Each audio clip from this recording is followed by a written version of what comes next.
Hello everyone, எல்லாருக்கும் வணக்கம். இன்றைக்கி பார்த்தீங்கன்னா நம்ம வந்து என்னோடய மருமகனுக்கு மொட்டை அடித்து காது குத்துறோங்க. அதாவது என் ஹஸ்பண்டோட தங்கச்சி பையனுக்கு. ஸோ அதுக்கு தான் நம்ம போகிறோம். நான் இப்படி தாங்க ரெடி ஆயிருந்தது. பார்த்தீங்கன்னா ஆரியனுக்கு மொட்டை அடிக்கிறதுக்கு நான் வந்து இந்த சாரீ எடுத்திருந்தேன். பட் அன்னைக்கு கட்ட முடியல, வேறு சாரீ கட்டிட்டேன், பட்டு சாரீ ஒன்று கட்டிட்டேன்.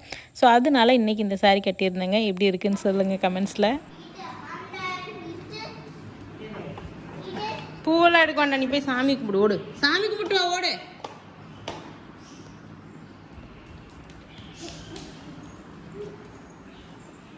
சாமி கும்பிடு ஃபஸ்ட்டு, அதுக்கப்புறம்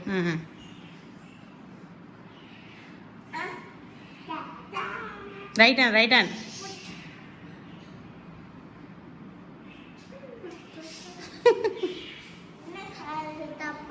இல்லை, அழகாக போட்டிருக்கீங்க, க்யூட்டாக இருக்கு.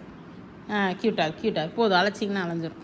இன்னுமே ஆரியனுக்கு வந்து ரைட் ஹேண்டா லெஃப்ட் ஹேண்டான்றது ரொம்ப கன்ஃபியூஸ்டாக இருக்குங்க. ஏன் அப்படின்னா அவர் வந்து லெஃப்ட் ஹேண்டராக இருக்க மாதிரி இருக்குது. எங்களுக்கு நிறைய விஷயம் லெஃப்ட் ஹேண்டில் தான் பண்ணுவான். சாப்பிட்றதே பார்த்திங்கன்னா மோஸ்ட்லி லெஃப்ட்டில் தான் சாப்பிடுவான். பட் வந்துட்டு அதையே கண்டினியூ பண்ணுன்னா அதையும் பண்ண மாட்டேங்கிறான். ரைட்டு லெஃப்ட்டுன்னு ரெண்டுமே கன்ஃபியூஸ் பண்ணிக்கிறான். ரெண்டு கையிலையுமே எழுதுவான். ஆக்சுவலி ஏபிசிடி இதானே இப்போ ஃபஸ்ட் ஸ்டாண்டர்டில் அவ்வளோதான் எழுதுறான். ஸோ அது ரெண்டுமே வந்து ரெண்டு கையிலையுமே எழுதும் குழந்த. ஸோ அவனுக்கே இன்னும் வந்துட்டு புரியலை எந்த கையில் எழுதலாம், எது வந்து நமக்கு கன்வீனியண்ட்டாக இருக்குன்னு. அதனால் நாங்களும் ஒன்றும் ஃபோர்ஸ் பண்ணுறதில்ல. பட் திருநீர் வைக்கும்போது ரைட் ஹேண்டில் வைன்னு சொல்லுவேன். மற்றபடி வந்துட்டு சாப்பிட்றது எந்த வேலை பண்ணாலும் ஏன்னா மோஸ்ட்லி ஸ்பூனில் தான் சாப்பிடுவான். ஸோ எந்த கையில் சாப்பிட்டாலும் பரவாயில்லன்னு விட்டுறதுங்க. இது பார்த்திங்கன்னா நம்ம குலவிளக்கு அம்மன் கோவிலுக்கு தாங்க போகிறோம். என்னோட நாத்தனாரோட மாமியார், அதாவது எங்கள் பெரியம்மாவோட குலதெய்வம் கோயில், பெரியம்மாவோட அம்மா வீட்டு கோவில்னு நினைக்கிறேன். நம்ம ஏர்லி மார்னிங் வந்தனால ஒரு அழகான சன்ரைஸ் பார்க்க முடிஞ்சுதுங்க. வரும்போது அவ்வளோ அழகாக அவ்வளோ பியூட்டிஃபுல்லாக இருந்ததுங்க. ஸோ சன்ரைஸை வந்து என்ஜாய் பண்ணிவிட்டு நம்ம கோவிலுக்கு வந்துட்டோங்க. இது பார்த்திங்கன்னா ஆக்சுவலி வீட்டிலேருந்து ஒரு 1.5 hours 1 hour 45 minutes அந்த அளவுக்கு இருக்குது தூரம். ஸோ இது பார்த்திங்கன்னா குலவிளக்கு அம்மன் கோவில் காவேரி கரையோரத்தில் ரொம்ப பெருசாக பிரம்மாண்டமாக அவ்வளோ அழகாக இருக்குங்க. நான் இதுக்கு முன்னாடி வந்ததில்லை, இதான் ஃபர்ஸ்ட் டைம் வந்தேன். ரொம்ப ஆசையாக இருந்தது. அவ்வளோ பெரிய கோவில்.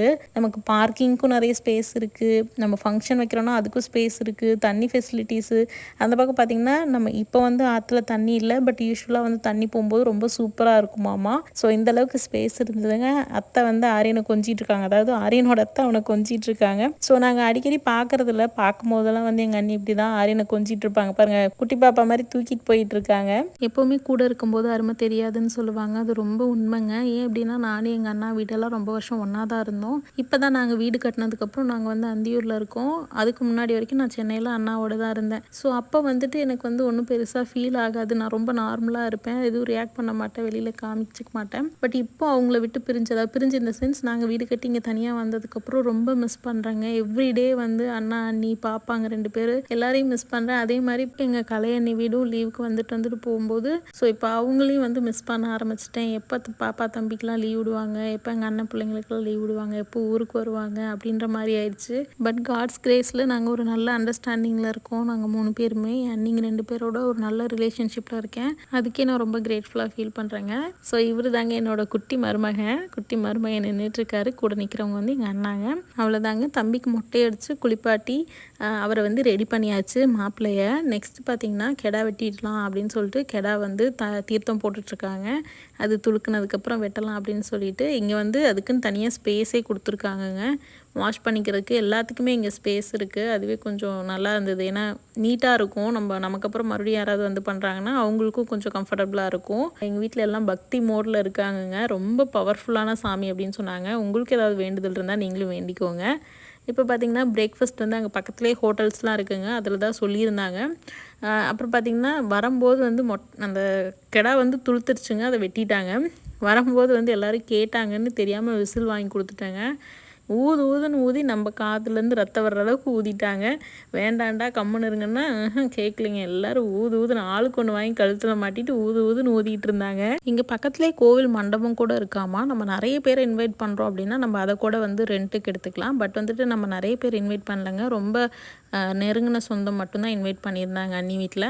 ஸோ அதனால நம்ம கொஞ்சம் பேர் தான் அப்படின்றனால கோவில் மண்டபத்துலேயே நம்ம வச்சுட்டோம். நிறைய ஸ்பேஸ் இருந்ததுங்க. அங்கே வந்து ஆடு க்ளீன் பண்ணுறதுக்கு தனி ஸ்பேஸு, வெட்டுறதுக்கு தனி ஸ்பேஸ், இது எல்லாத்தையும் விட எல்லாத்துக்குமே வாட்டர் ஃபெசிலிட்டிஸ் எல்லாமே இருந்தது. ரொம்ப நீட்டாக இருந்தது.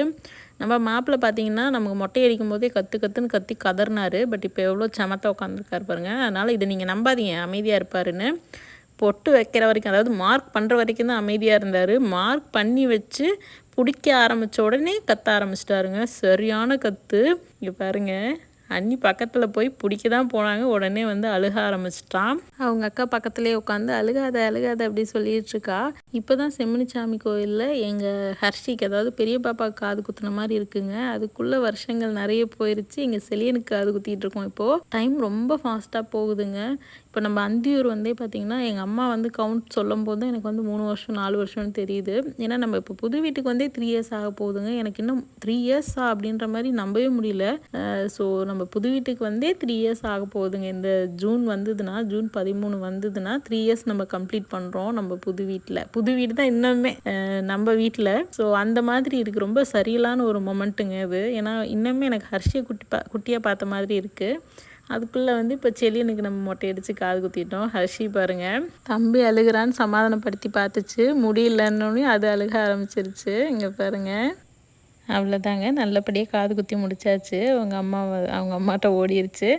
அவ்வளோதான், கொஞ்சம் நேரத்தில் சமாதானம் ஆகிட்டாங்க. அதுக்கப்புறம் ஆனால் என் ஹஸ்பண்ட்ட போக மாட்டேன்ட்டான். மாமா மடியில் தான் உட்கார வச்சு காது குத்துனாங்க. மறுபடியும் இது போனால் குத்திடுவாங்கன்னு நினச்சேன். ஆனால் என்ன நினச்சான்னு தெரிலங்க. என் ஹஸ்பண்ட் தூக்குனதுக்கு ரொம்ப நேரம் வரவே மாட்டேன்ட்டான். ஃபைனலாக காது குத்தி முடிச்சுட்டு நாங்கள் எல்லோரும் உள்ளே போயிட்டு அர்ச்சனை சீட்டும் வாங்கியிருந்தோம். எல்லாேருக்கும் அர்ச்சனை பண்ணிவிட்டு ரொம்ப திருப்தியாக குலவிளக்கம்மனை ஃபேமிலியோடு தரிசனம் பண்ணிட்டு வந்துட்டோங்க. திரும்புங்க.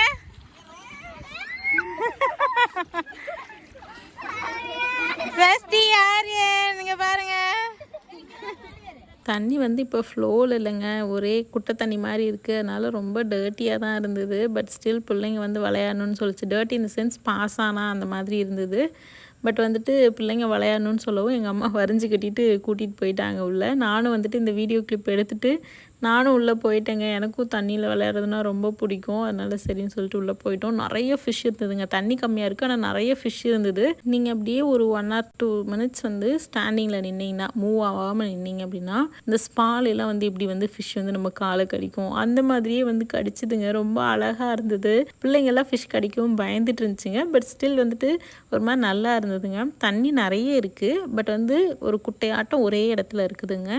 இது வந்துட்டு நிறைய தண்ணி ஓடும்போது கோயிலில் அந்த நிறைய படிக்கட்டு நம்ம இறங்கி வர மாதிரி தான் இருந்தது. ஸோ மேலே வரைக்குமே தண்ணி வருமாங்க, ரொம்ப நல்லா இருக்குமாமா. இப்போ வந்து தண்ணி இல்லைங்க. தண்ணி இருக்கும்போது நம்ம ஒரு நாள் வந்து பார்க்கலாம் எப்படி இருக்குன்னு. என் ஹஸ்பண்டோட வேட்டியை உருவி நாங்கள் வந்து மீன் பிடிக்க ஆரம்பிச்சிட்டோம்.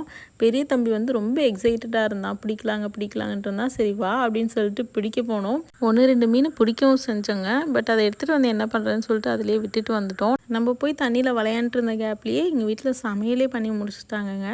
ஆரியன் பார்த்திங்கன்னா எலும்பு ரசம் குடிச்சிட்ருக்கான். யூஸ்வலி வந்து நாங்கள் செய்யவும் மாட்டோம். அவன் இப்படி செப்பரேட்டாக குடிச்சதும் இல்லைங்க. பட் வந்துட்டு எங்கள் பாப்பாங்க தம்பிங்கெல்லாம் குடிக்கும், நானும் குடிக்கிறேன் அப்படின்னு சொல்லி குடிச்சிட்டு இருந்தான். சரி ஓகே ட்ரை பண்ணு அப்படின்னு சொல்லி கொஞ்சம் ஊற்றி கொடுத்துருந்தேன். அவன் குடிச்சு பார்த்துட்டு இருந்தான். அதுக்கப்புறம் காரமாக இருக்குன்னு கொடுத்துட்டாங்க. இது எல்லாமே நம்மளே வீட்டில் வந்து மசாலா அரைச்சி எல்லாமே நம்ம வீட்டிலேருந்து எடுத்துகிட்டு வந்து இப்படியே வந்து இங்கே ரெடி பண்ணதுங்க. வீட்லேயே பண்ணதுனால அது ஒரு மாதிரி சூப்பராக இருந்ததுங்க. ஸோ சாப்பிட்டு முடிச்சுட்டு நல்லா திருப்தியாக சாப்பிட்டு முடிச்சுட்டு கிளம்பிட்டோங்க. வெயில் பார்த்திங்கன்னா அன்றைக்கே ரொம்ப ஹெவியாக தான் இருந்தது. February எண்டு அந்த டைமில் தான் பண்ணியிருந்தோம். February மிடில் தான் பண்ணியிருந்தோம். அப்போயே பயங்கர வெயில். ஸோ அதனால இருக்க முடியல, கிளம்பிட்டோம். ஆரியன் பார்த்தீங்கன்னா தூங்கிட்டு இருக்காங்க. அதனால அவங்க அப்பா காரில் பார்த்துட்டு இருக்காரு. எங்கள் அக்கா பையன் போய் அவருக்கு ஒரு டீ கொடுத்துட்டு வந்துட்டான். ஸோ நாங்கள்லாம் மட்டும் டீ குடிச்சிட்டு கிளம்பிட்டோங்க.